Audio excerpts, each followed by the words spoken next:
할렐루야. 하나님의 은혜와 사랑이 우리 모두에게 풍성하게 임하시기를 주의 이름으로 축원합니다. 오늘은 오순절 성령 강림 주일입니다. 사모하는 영혼을 만족시켜 주시겠다고 약속하신 주님의 말씀처럼 우리 모두에게 사모하는 갈증이 일어나가지고 여러분의 기도함으로 약속하신 성령으로 충만하게 되어져서 이것이 믿는 자들이 누리는 기쁨이고 자유인가 보다 라는 행복을 노래할 수 있기를 주의 이름으로 축원합니다. 오늘 본문 말씀 요한복음 20장 19절부터 23절에 있는 말씀은 예수님이 부활하신 이후로 제자들과 첫 번째 대면하신 모습을 우리들에게 보여주고 있습니다. 이 땅에 사는 모든 사람들은 연약함이 있습니다. 또 실수가 있습니다. 그래서 내버려 두면은 육체의 소욕을 쫓아 살아갈 수밖에 없어요. 기분이 좋으면 웃고 기분이 나쁘면 화를 내고 환경이 좋으면 웃고 나쁘면 울고 환경 따라 기분 따라 형편 따라 달라질 수밖에 없다 그 말씀입니다. 마음은 아무리 내가 그렇게 하지 않아야 되겠다라고 결심을 한다 할지라도 막상 어떤 환경에 접하게 되어지면은 결심은 사라져버리고 나도 모르게 환경 따라서 움직이는 못난 모습을 발견하면서 실망할 수밖에 없는 상황이 자주 우리들에게 펼쳐지고 있는 거예요. 오늘 부활하신 예수님께서 첫 번째로 제자들과 대면하신 이 모습을 우리가 상상할 수 있는데 제자들의 마음속에 두려움과 무서움이 가득 채워진 모습입니다. 공포를 느낄 정도로 무서워하는 제자들의 모습이에요. 그래서 그들은 모인 곳의 문을 잠그고 숨어 지내고 있었습니다. 잡히면 죽으니까. 그 가운데 예수님께서 나타나셨어요. 그러면 첫 번째 하신 말씀이 무엇입니까? 너희에게 평강이 있을지어다. 평강이 있기를 원했지만 제자들은 평강을 맛볼 수가 없었어요. 그래서 예수님께서는 자신이 진짜 그들이 평소에 따랐던 예수, 그들의 스승, 그분이었던 것을 인식시켜주기 위해서 옆구리를 보여주십니다. 그리고 손을 보여주십니다. 못자국이 나 있습니다. 그들이 예수님인 줄 알고 기뻐했다고 말씀해주고 있거든요. 우리가 형편 따라서 환경 따라서 기뻐할 수 있고 슬퍼할 수 있고 우리는 그렇지만 이게 사실 아니구나. 이건 주님이 원하시는 게 아니구나. 우리 성도들은 주님이 곁에 계시면 어떤 환경 가운데서도 기뻐할 수가 있고 어떤 환경 가운데서도 평안할 수가 있는 것이에요. 그러니까 보여지는 환경이 문제가 아니라 주님이 나와 함께 하시느냐 그렇지 않느냐 이것이 문제다 그 말씀이에요. 이 사실을 우리 주님이 너무나도 잘 아시기 때문에 두려워하고 무서워하고 슬퍼하고 있던 제자들에게 처음으로 나타나셔가지고 그들을 책망하신 것 아니에요. 너희가 어찌하여 나를 부인하고 도망쳤느냐? 지금 너희들의 이 모습이 어떤 모습이냐 이 못난 놈들아. 주님께서 그렇게 탓하지 않으셨어요. 책망하지 않으셨어요. 왜냐하면 주님은 그들의 연약함을 이미 알고 계셨기 때문에. 그래서 예수님이 십자가를 지시기 전에 예수님은 제자들에게 미리 말씀하셨어요. 왜냐하면 제자들이 예수님께서 죽으신다고 하니까 근심에 사로잡혔거든요. 그때 예수님이 하신 말씀이 너희들 근심하지 말아라. 너희들 두려워하지 말아라. 내가 가면 내가 너에게 다시 올 것이다. 이렇게 주님께서 요한복음 14장 26절에 말씀해 주셨어요.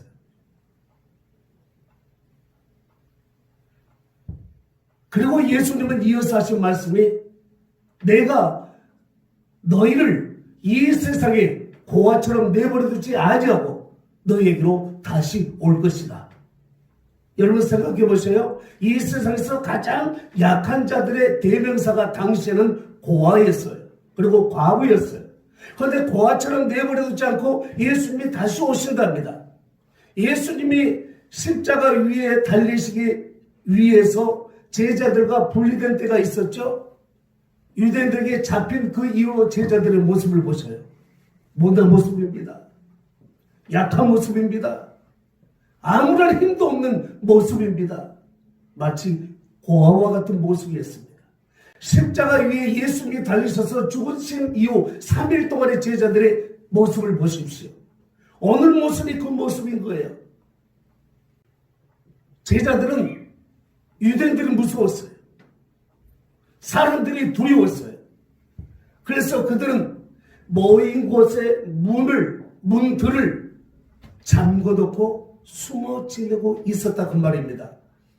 고아 같은 모습 아닙니까?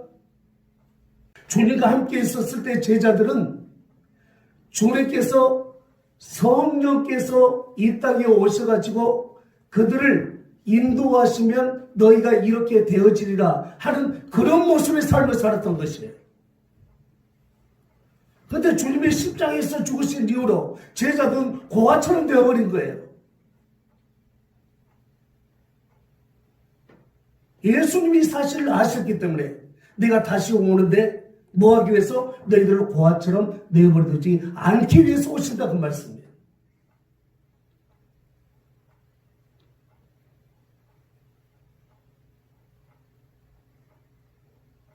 그리고 예수님은 약속하신 대로 이 땅에 오신 것이죠.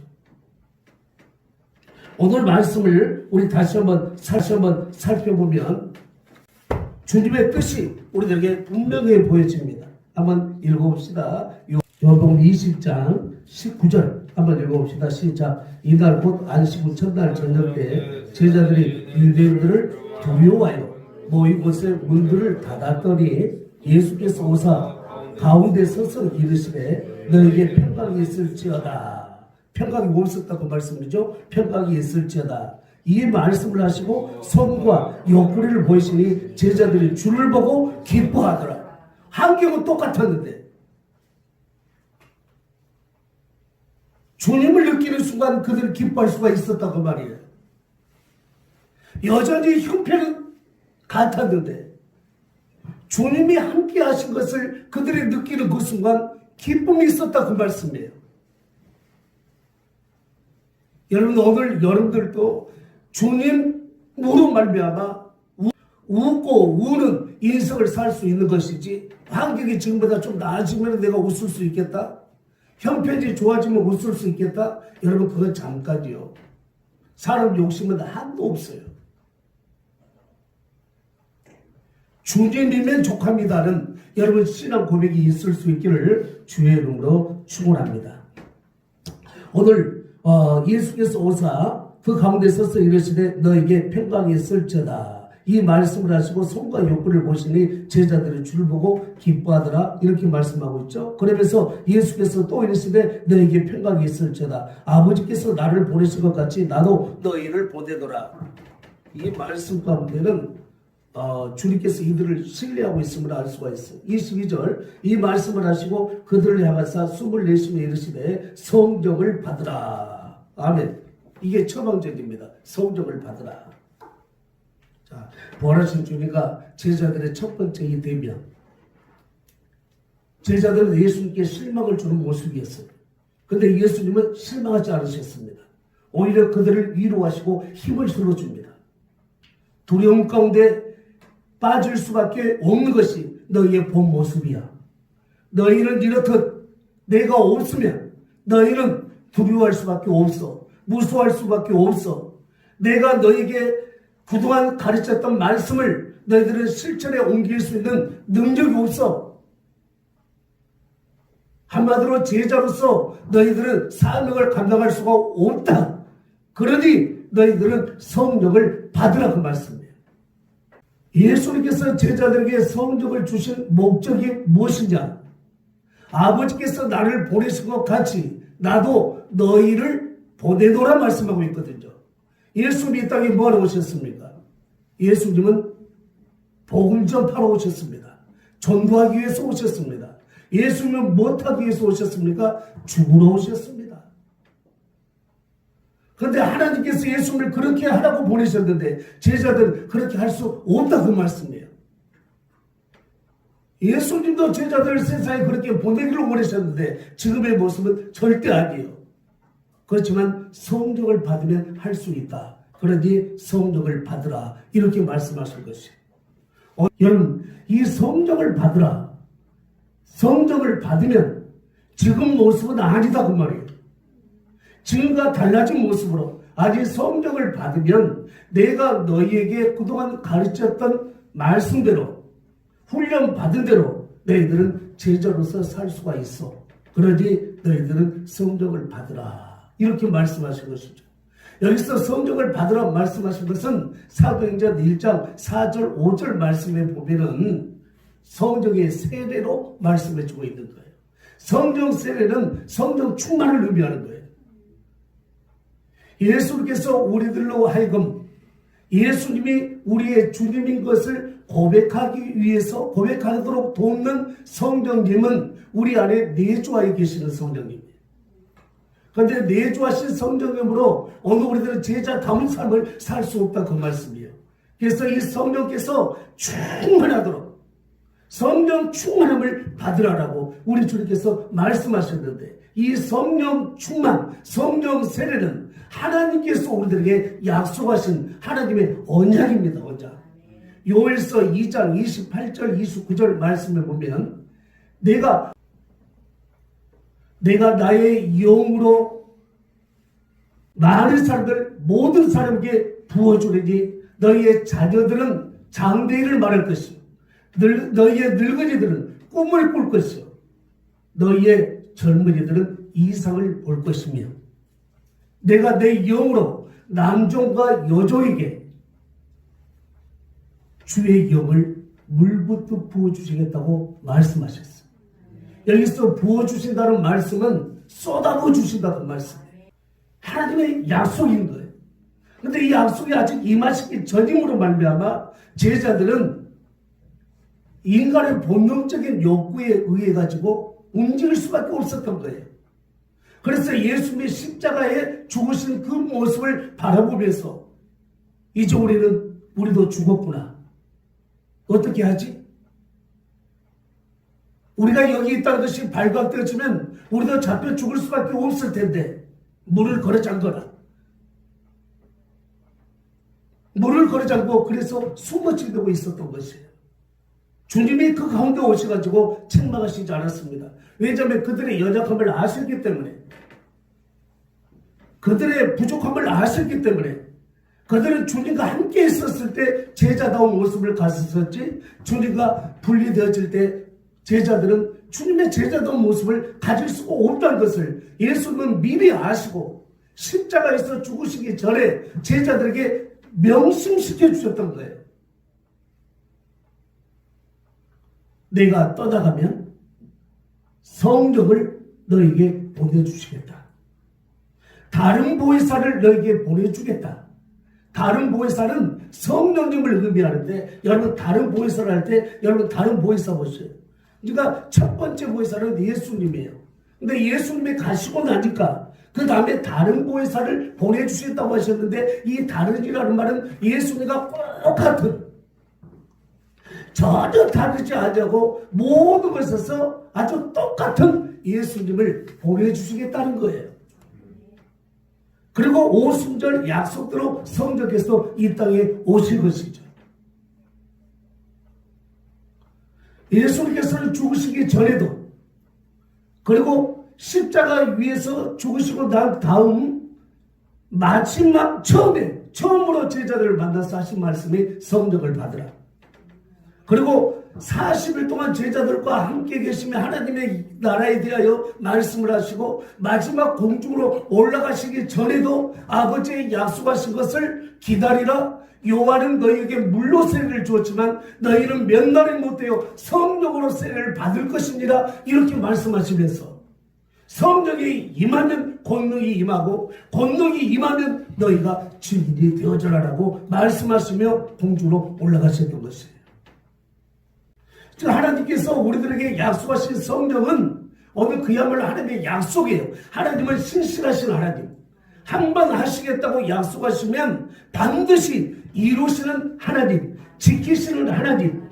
그래서 하나님은 거짓말하지 아니하신다라고. 한 번 하시겠다고 하신 것은 반드시 하시고야 만다라고 민수기 23장 19절을 말씀해주고 있고, 예수님도 어제나 오늘이나 영원토록 동일하다라고 이렇게 말씀하고 계신 거예요.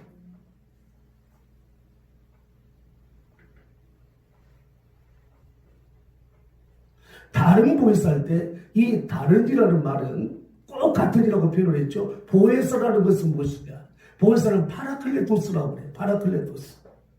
파라클레토스는 파라라는 이렇게 옆에 나란히 이런 의미가 있고요. 클레토스는 부르심을 받은 자. 그러니까 하나님께로부터 특별하게 보내심을 받아가지고 우리를 돕기 위해서 우리 곁에 계시는 분을 파라클레토스라고 그러는 거예요. 이 파라클레토스는 법적 용어인데요, 피고인 측 변호사를 의미합니다.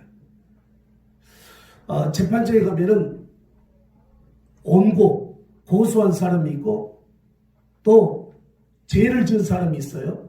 죄를 지은 사람 옆에는 변호사가 붙어 있어요. 바로 곁에 앉아 있습니다. 그래서 이 피고가 할 말을 대신해 줘요. 그리고 또 피고가 말을 하다가 막히면 대신 말을 해줄 뿐만 아니라 이렇게 말해라, 저렇게 말해라, 이렇게 답변을 해라, 저렇게 답변을 하고 지시를 해주는 거예요. 그래서 클레토스는 세 가지 의미가 있는데요. 세 가지 의미가. 한 가지는 헬퍼라는 의미가 있습니다. 돕는 자. 그 다음에 컴포터. 오늘도 대언자, 위로자. 그리고 또 한 가지는 카운셀러라는 의미가 있어요. 이건 상담자.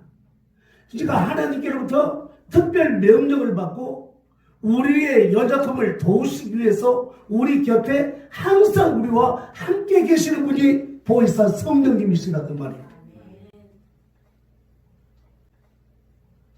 그런데 제자들 곁에는 예수님이 보혜사로 그동안 계셨었는데 십자가 위에서 죽으신 그 사흘 동안의 순간에 제자들은 보혜사를 잃어버린 것이에요.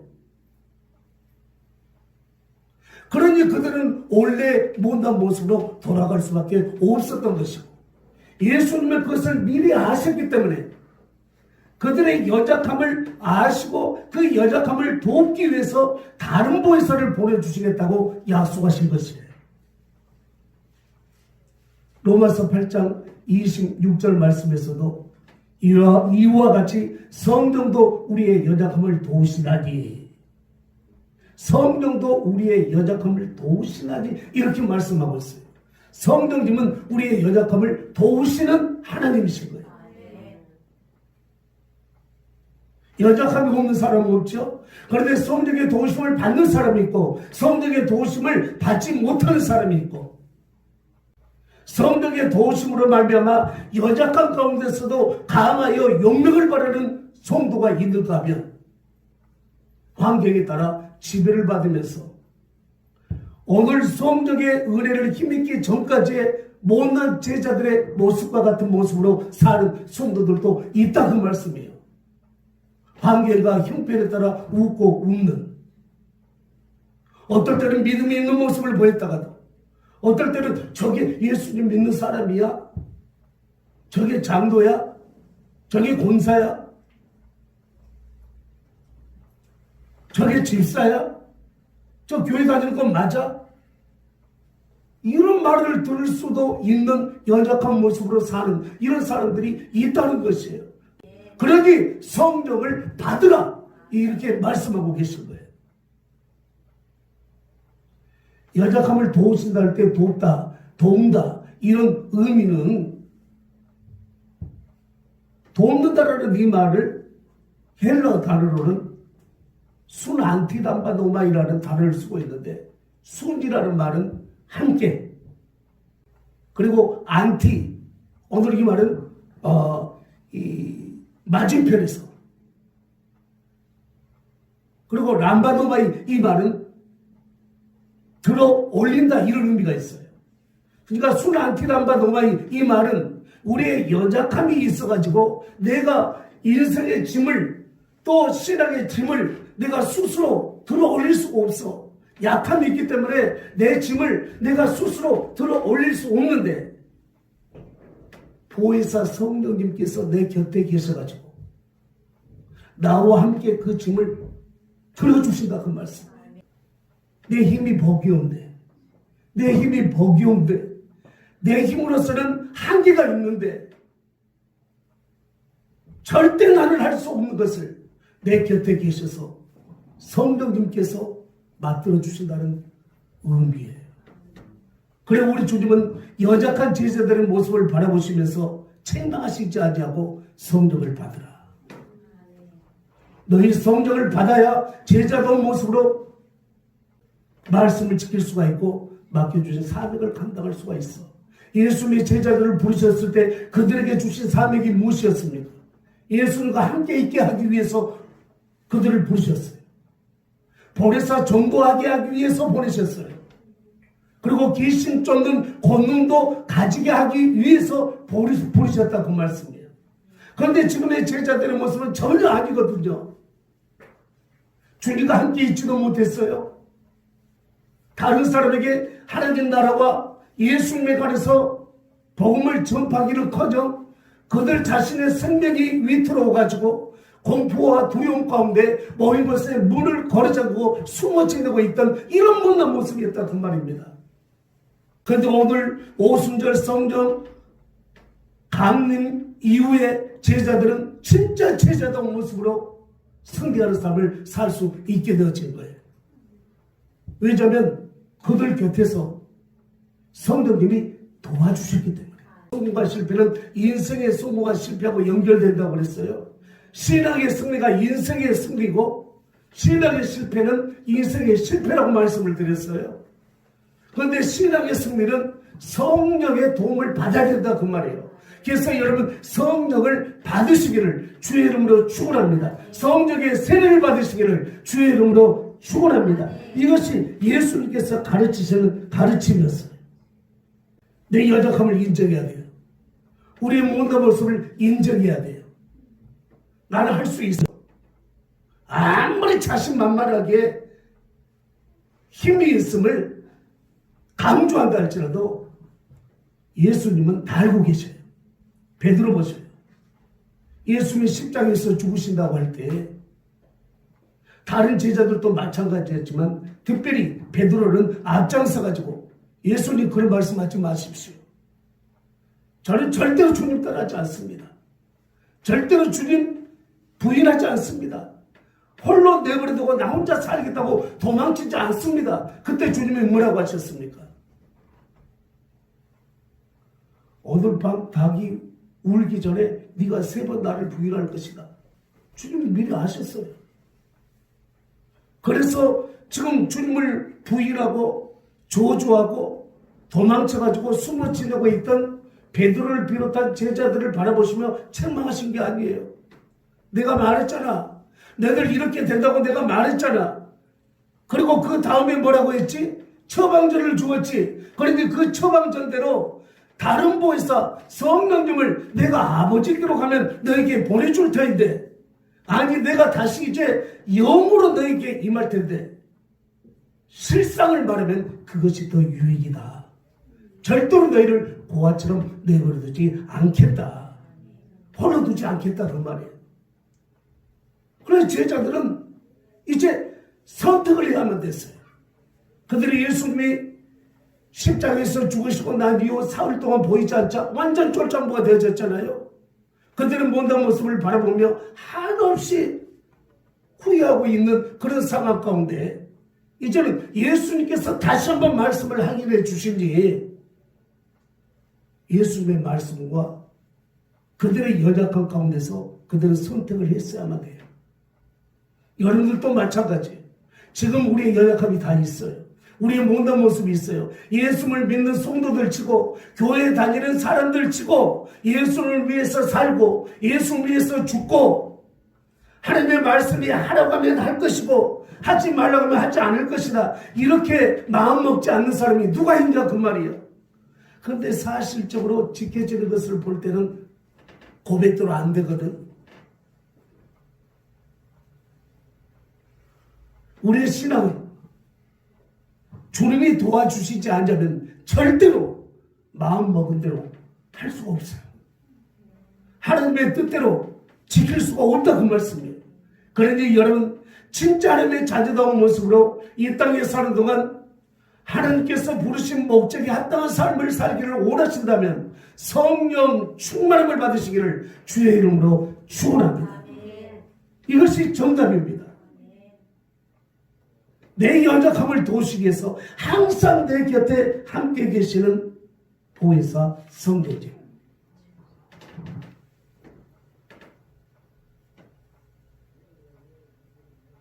마지막 공주로 올라가시면서 우리 예수님께서 하신 말씀이 성령으로 세례받는 그 순간까지 예루살렘을 떠나지 말고 기다리라. 이건 아버지의 약속이다. 너희가 성령이 임하면, 너에게 성령이 임하면 너희가 권능을 받고 그 다음서부터 너희들은 제자로 살아갈 수가 있을 것이니 그 사명을 감당해라라고. 여러분 성도다운 삶을 살기로 원하십니까? 주님이 내게 맡기신 사명을 잘 감당하면서 사명에 합당한 삶을 살기를 원하십니까? 바울 사도는 누구보다 더 지식이 많은 사람이고 똑똑한 사람이고 장래가 촉망되어진 사람이, 그럼에도 불구하고 그가 다메섹 도상에서 성령 세례를 받은 이후로 그는 내가 잘못 살아왔구나, 내가 하나님을 잘 믿는다고 섬긴다고 충성한 모습이 오히려 방해하는 꼴이 되어졌구나. 그러면서 그는 새롭게 결심하며 성령께서 그에게 지시해 준 대로 맡겨주신 사명을 따라가지고 그는 이렇게 고백을 하고 있습니다.